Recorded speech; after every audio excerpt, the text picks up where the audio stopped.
এখানে একটা প্রশ্ন আসছে, শায়েখ আহমদুল্লাহ ক্ষমা চেয়েছেন, এমন একটি পোস্ট আমরা ফেসবুকে দেখলাম। আসলে কি তিনি পোস্ট করেছেন বা ক্ষমা চেয়েছেন?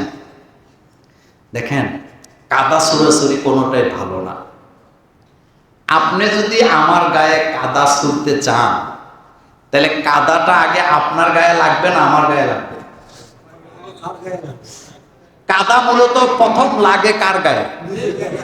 যে ছুড়ে। আপনি যদি আমারে কাদা মারতে চান, আপনি আগে কাদা হাতে নিবেন, তা আপনার গায়ে কি লাগলো?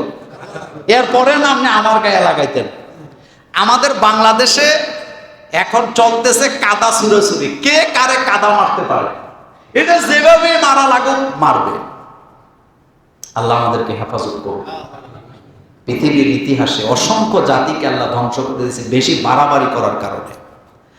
বাড়াবাড়ি কখনোই ভালো, হক কখনো বাড়াবাড়ি করে না, হকটা মধ্যম পন্থায় চলে।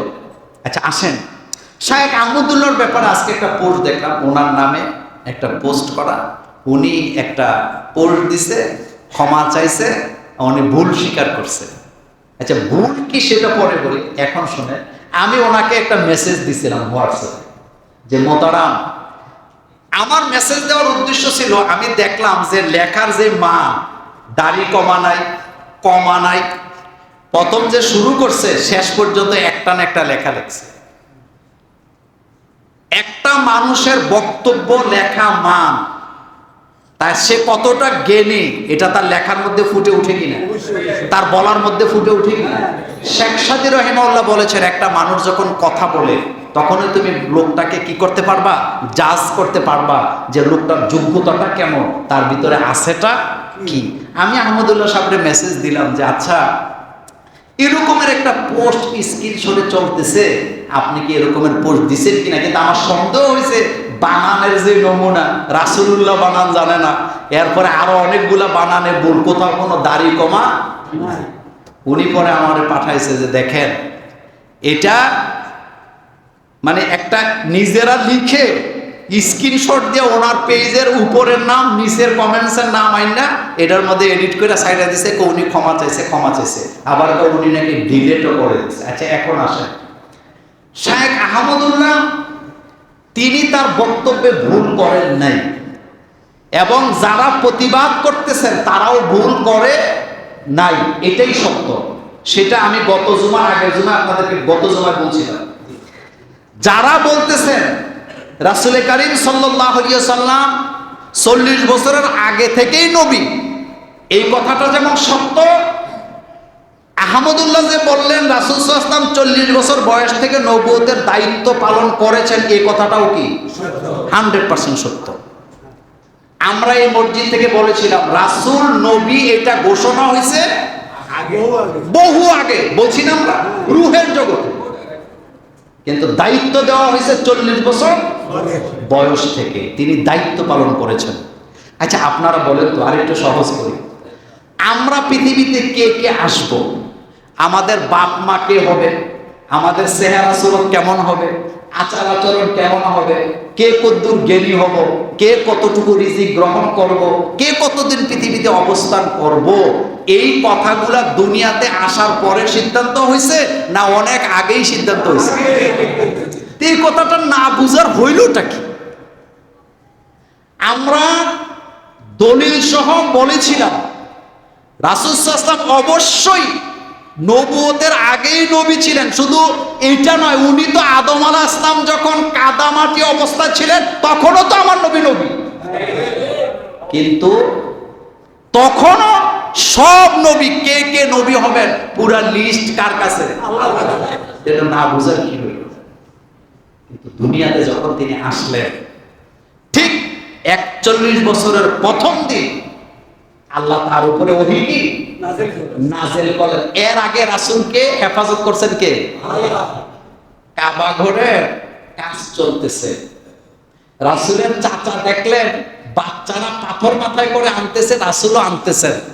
রাসূলের কষ্ট হচ্ছে, খালি মাথা, সব বাচ্চারা লুঙ্গি গুলা পাগড়ি বাঁধছে, মাটি কাটে যারা পাগড়ি বাঁধে না, রাসূল সাল্লাল্লাহু আলাইহি ওয়াসাল্লাম খালি মাথা লুঙ্গি পরা।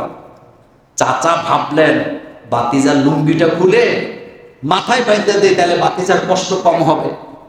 চাচা যখন লুঙ্গি ধরে টান দিছে, রাসূলের বয়স তখন 6 বছর মাত্র।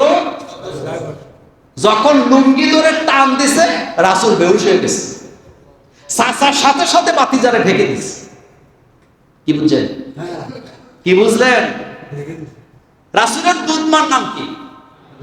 হালিমাতুস সাদিয়া। তিনি বলেন, শিশু মুহাম্মদ সাল্লাল্লাহু আলাইহি ওয়াসাল্লামকে আমি জীবনে কোনোদিন ক্ষুধার কারণে কাঁদতে দেখি নাই, কিন্তু যখনই লজ্জাস্থান থেকে কাপড়টা একটু সরে যেত, রাসূল চিৎকার করে কান্না করতেন, আমি ঢেকে দিলে রাসূলের কান্না বন্ধ হয়ে যেত। বাড়াবাড়ি কইলেন না, একজন আরেকজনকে আক্রমণ কইলেন না, এটা খুব খারাপ হচ্ছে। রাসূল নবী, এটা অনেক আগের থেকে নবী এই ব্যাখ্যা হাদিসে অসংখ্য দলিলে আসছে, আর আহমদুল্লাহ এটা অস্বীকার করেন নাই। তিনি শুধু বলেছেন রাসূল সাল্লাল্লাহু আলাইহি ওয়াসাল্লাম 40 বছর থেকে নবুয়তের দায়িত্ব পেয়েছেন, এই কথাটা তো 100% সত্য।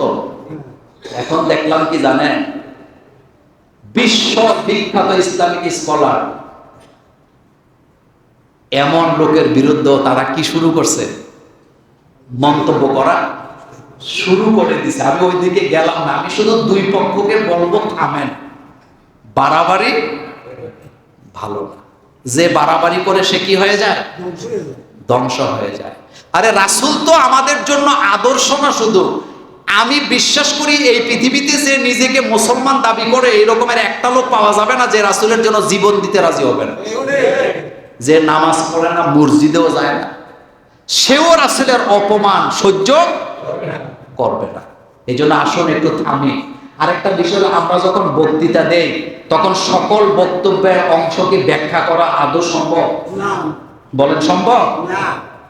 অনেক সময় আমরা বলি না যে আজকের বক্তব্যটা ভালো হয়েছে, তা আপনি আগে না বক্তৃতা করেন, বুঝবেন ভালো কারে কয়। হ্যাঁ, অনেক সময় দেখবেন অনেক আজকের আলোচনাটা বেশি একটা ভালো হয় না, তো ভাই আপনি 10 মিনিট আইন আলোচনা করতেন। এক জায়গায় মাহফিলে গেলাম, হাজার হাজার মানুষ, মাহফিলের সভাপতি আমার কানে কানে বলতেছে, মোল্লা ভাই এমন একটা আলোচনা দিবেন যাতে